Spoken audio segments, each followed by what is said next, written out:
ছাব্বিশে ভোটের আগে ভাঙন বঙ্গ বিজেপিতে, যোগদান তৃণমূলে। বছর ঘুরলেই রাজ্যে বিধানসভা নির্বাচন, তার আগেই বিজেপিতে ভাঙন। এবার 150 জন বিজেপি ছেড়ে তৃণমূল কংগ্রেসে যোগদান করলেন। বিজেপির আইটি সেলের প্রাক্তন সভাপতি নীলাদ্রি ব্যানার্জি সহ 150 জনের হাতে তৃণমূল কংগ্রেসের দলীয় পতাকা তুলে দেন বিধায়ক দেবাশিস কুমার মহাশয়। বিজেপির রাজ্য সভাপতি বদলের পরেও দলের ভাঙন আটকাতে পারছে না Banga BJP. Bureau report, P23 news, Kolkata.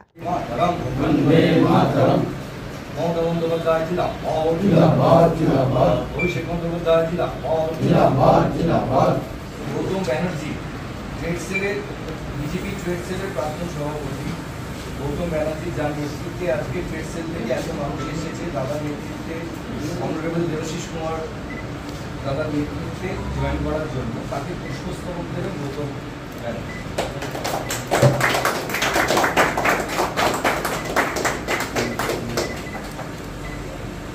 আজকে কতজন জয়েন করলেন? 150 জন। আমাদের আরো মানুষজন বাইরে আছে। দাদা পতাকা দিয়ে সবাইকে আমাদের দলের সঙ্গে যুক্ত করবেন। আজকের পর থেকে আমাদের দলে এনারা একনিষ্ঠ কর্মী হিসাবে আমাদের সঙ্গে সহযোগিতা হবে। আজ বিজেপির সঙ্গে ওনারা সম্পূর্ণভাবে সম্পর্ক ছিন্ন করলেন। আর বাংলার অগ্রগতির জন্য যে কাজ করার সে কাজ ওনারা করবেন। বারবার বিজেপি নেতৃত্ব বলছে তৃণমূলকে আমরা এবারই শেষবারের মতো ভোটে দাঁড়াতে দেবো। আপনি একজন রাজনীতিবিদ হিসেবে কি বলবেন, কিভাবে দেখছেন বিষয়টা? না, আমার মনে হয় যে যারা বলছেন যে আমাদের এবারই শেষ দাঁড়াতে দেবেন, তার মানে এবারে ওরা নেই, এটা বোঝা যাচ্ছে। এবছর যখন ওরা নেই, তাহলে এই নিয়ে আলোচনা করে লাভ কি? এবছর আগে হয়ে যাক, আবার 5 বছর পর আলোচনা হবে। এবছর দাঁড়াতে দেবেন না বলছেন না, মানে এবারটাই শেষ দেবেন বলছেন, ঠিকই আছে, তাহলে এবারে হোক, পরের বছর দেখা যাবে তখন উত্তর হবে। বারবার যেটা দেখা যাচ্ছে যে পশ্চিমবঙ্গে বিজেপির একটা ভাঙনের পরিস্থিতি সৃষ্টি হচ্ছে, সেটা নিয়ে সমস্যা হচ্ছে কিছু মানুষ যারা বিজেপিতে যোগদান করেছিলেন অনেক আশা নিয়ে। মূলত একটা আশা ছিল যে যারা বাংলায় একটা পরিবর্তন নিয়ে আসতে পারবেন এবং যে পরিবর্তনটা একটা সদার্থক পরিবর্তন হবে, যে পরিবর্তনের মধ্যে দিয়ে বাংলার উন্নয়নটা হতে পারে। অনেকেই স্বপ্ন দেখেছিলেন। পরবর্তীকালে তারা দেখলেন যে সেই স্বপ্ন বাস্তবায়িত করার কোনো জায়গা নেই। এই কারণে যাদের হাতে নেতৃত্ব, তারা পশ্চিম বাংলায় এই কাজ করার পক্ষে যোগ্য নন। স্বাভাবিকভাবেই মানুষ যারা অনেক স্বপ্ন নিয়ে বিজেপিতে যোগদান করেছিলেন, তারা পরবর্তীকালে একটা হতাশার মধ্যে আসেন এবং যখন তারা বারবার দেখেন যে বাংলার উপরেই অনাচার, বাংলার উপরে এই ধরনের প্রতিহিংসা পরায়ণ মনোভাব একটা সরকারের, যেখানে সংবিধান বারবার লঙ্ঘিত হচ্ছে, যেখানে বাঙালি এবং বাংলা ভাষা তার উপর একটা আঘাত আসছে, স্বাভাবিকভাবেই তখন যে স্বপ্ন নিয়ে যারা ভারতীয় জনতা পার্টিতে যোগদান করেছিলেন, তারা আজকে মনে করছেন যে বাংলাকে রক্ষা করতে গেলে এদের হাত থেকে পরিত্রাণ আমাদের নিতেই হবে। তার জন্য মমতা বন্দ্যোপাধ্যায় একমাত্র যোগ্য নেতৃত্ব, যার সঙ্গে কাজ করলে বাংলার অস্মিতা রক্ষা হবে। এই লড়াইটা বাংলার অস্মিতাকে রক্ষা করার লড়াই। একদল বাংলার অস্মিতার উপর আঘাত করছেন, আর মমতা বন্দ্যোপাধ্যায় বাংলার অস্মিতাকে রক্ষা করার লড়াই করছেন। ভারতীয় জনতা পার্টি সেই সমস্ত সচেতন এবং যারা রাজ্যকে, দেশকে ভালোবাসেন, তাদের কমিটমেন্ট দেশের প্রতি, রাজ্যের প্রতি, সেই কমিটমেন্ট থেকেই তারা মমতা বন্দ্যোপাধ্যায়ের নেতৃত্বে আস্থা রেখে বিজেপির ছেড়ে তৃণমূল কংগ্রেসে যোগ দিচ্ছে।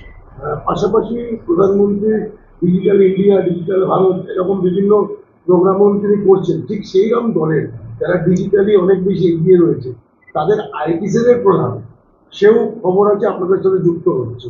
সে বিষয়ে কোথায়? আমি দেখুন, সবাই আমরা জানি যে ভারতীয় জনতা পার্টি ডিজিটাল মিডিয়াকে যেভাবে ব্যবহার করেছেন 2014 সাল থেকে, সেটা তার আগে ভারতবর্ষে সেভাবে কেউ ভাবিনি ডিজিটাল মিডিয়াকে ব্যবহার করা, এবং তার ফলে অনেক ফলও তারা পেয়েছেন।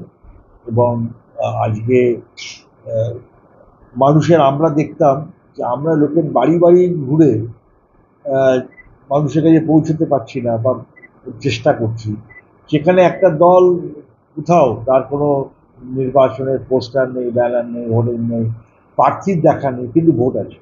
পরবর্তী এখন দেখা গেল যে এই ডিজিটাল মিডিয়ার মধ্যে দিয়ে তারা মানুষের সঙ্গে যোগাযোগটা স্থাপন করতে পেরেছে।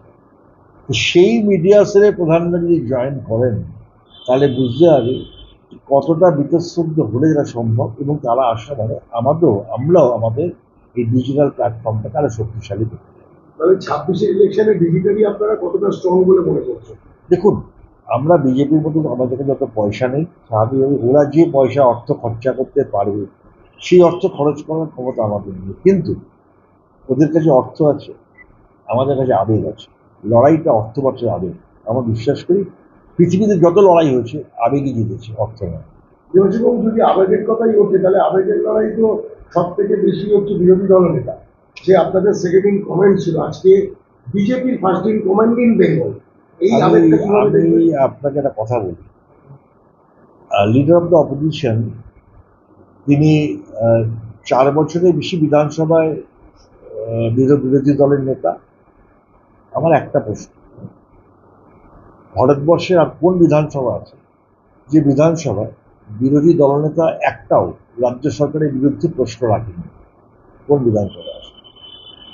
একটা বিরোধী দলনেতা তার তো প্রথম কাজ অ্যাসেম্বলির মধ্যে সরকারকে চেপে ধরা, সরকারের বিরুদ্ধে প্রশ্ন করা, সরকারকে বিব্রত করা। আমার দিক থেকে আমার বলার কিছু নেই, তার দল বুঝবে, কিন্তু আমার মনে হয় ভারতীয় জনতা পার্টির মূল্যায়ন করা হয়েছে যে তাকে লিডার অফ দ্য অপোজিশন তারা বানিয়েছে। তাহলে পার্টিকুলার লিগাল সেল বা আইটি সেল যে সমস্ত মানুষরা ফিরে আসছে তাদেরকে কিভাবে আপনারা ব্যবহার করবেন? যদিও দেখুন, আমরা বিশ্বাস করি মমতা বন্দ্যোপাধ্যায়ের নেতৃত্বে আস্থা রেখে যারা আসবেন তারা যে কাজটা তারা করতে পারেন ভালো করে সেই কাজটা তারা করবেন। আর আইটি সেলের ক্ষেত্রে বিশেষ করে যারা আসছেন তাদেরকে আমি অভিনন্দন জানাবো। তার কারণ বিজেপির সর্বভারতীয় আইটি সেলের যিনি দায়িত্বে আছেন তিনি সব থেকে বেশি বাংলাকে অপমান করেছেন। তিনি বলেছেন বাংলাটা কোনো ভাষা নয়, তিনি বলেছেন এটা বাংলাদেশিদের ভাষা। যে আইটি প্রধান তার যদি এই জ্ঞান হয়ে থাকে তাহলে এটা দুঃখের। আমার মনে হয় আইটির যারা জয়েন করছেন অনেকগুলো কারণের সঙ্গে এটাও একটা অন্যতম কারণ, যে মূর্খ লোকের সঙ্গে তার আন্ডারে দল করা কোনো শিক্ষিত লোক তো করতে পারে না। যারা জানেই না যে বাংলাটা কি ভাষা কি না ভাষা জানেই না, যারা একটা আইটি সেলের প্রধান সাধারণত শিক্ষিত মানুষদের হওয়া উচিত, তারা যদি এই কথা বলেন এটা দুর্ভাগ্যজনক।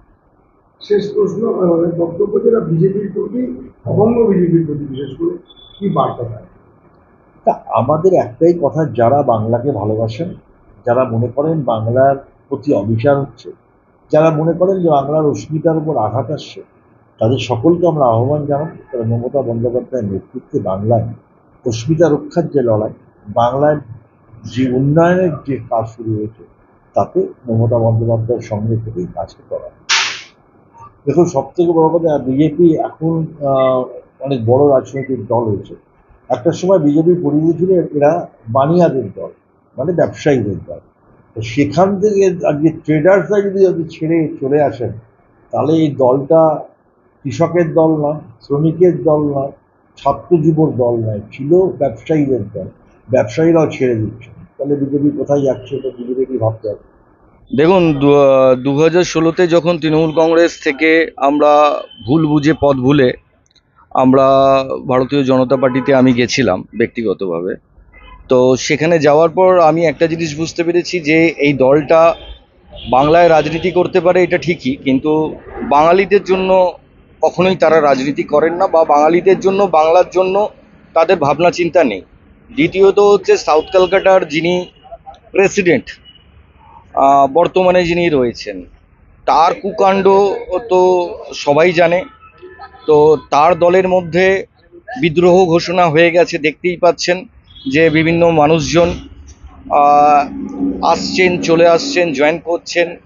প্রাক্তন সভানেত্রী ভারতীয় জনতা পার্টির সঙ্গমিত্রা চৌধুরী উনি ভেরি রিসেন্ট জয়েন করে গেছেন। 15 আগস্টের দিনকার অনারেবল মিনিস্টার চন্দ্রিমা ভট্টাচার্য দেবাশিস কুমার দাস হাত ধরে জয়েন করেছেন। আজকে এত মানুষ আমাদের সঙ্গে যুক্ত হলেন। নীলাদ্রি ব্যানার্জি উনি দল থেকে বসে গেছিলেন মানসিক দুঃখ নিয়ে, সেখান থেকে দাঁড়িয়ে আজকে যারা ভারতীয় জনতা পার্টিতে দুঃখ পেয়েছে, কষ্ট পেয়েছে, তাদেরকে মানে স্বগরিমাতে আমরা তাদেরকে আপন করে নিচ্ছি তৃণমূল কংগ্রেসের তরফ থেকে। আর তাদেরকে তৃণমূল কংগ্রেসের যথাযোগ্য সম্মান দেওয়ার গ্যারেন্টি সৃষ্টি হয়েছে। মুখ্যমন্ত্রী মমতা বন্দ্যোপাধ্যায়, অভিষেক বন্দ্যোপাধ্যায় ও আমাদের প্রিয় দাদা দেবাশিস কুমারের হাত দিয়ে এনাদের সবার জয়েনিং হয়েছে, আর সবাই যোগ্য সম্মান পাবে। এর কাছে একরকম বার্তা দিলেন পার্লামেন্ট ইলেকশনে, বিধানসভার সময় আরেক রকম বার্তা দেবেন। সাংবাদিকতার প্রতি মানুষের বিশ্বাস থাকবে বলে মনে করছে? 100 বার থাকবে প্রথমত। সেকেন্ড হচ্ছে, দেখুন, একটা সবথেকে বড় জিনিস হচ্ছে আমরা ডিজিটাল ইন্ডিয়া বলি সবাই। ডিজিটালের মেন উদ্দেশ্য হচ্ছে utilization to the correct place for the people, যাতে লোক অবধি পৌঁছায়। আমাদের চেষ্টা ওটাই থাকবে, সবাই মিলে জুড়ে আমাদের লিডার দেবাশিস কুমারের অনুপ্রেরণায়, যে আমরা যাতে লোক অবধি পৌঁছাতে পারি। লোকের জন্য যেই জিনিসগুলো প্ল্যান করা, সেইগুলো যাতে লোক অবধি প্রতিটি ঘরে ঘরে মানুষের মোবাইলের আর সোশ্যাল মিডিয়ার মাধ্যমে যাতে সবাইকার ঘরে অবধি পৌঁছাতে পারে। আর হ্যাঁ, মানে একটা প্র্যাকটিক্যাল কথা, অনেক দিন হয়ে গেছে ওই পলিটিক্স অফ রিলিজন এবার বাদ দিই, এবার একটু পলিটিক্স অফ গ্রোথ। কারণ ইউথ আর ইয়াং মানে যতজন আছেন তারা এখন আর ওই জাত পাত এগুলো নিয়ে লড়তে চায় না। তারা চায় একটা ভালো এমপ্লয়মেন্ট, তারা চায় ভালো কাজ, তারা চায় হচ্ছে গ্রোথ ওরিয়েন্টেড একটা গভর্নমেন্ট অ্যাডমিনিস্ট্রেশন।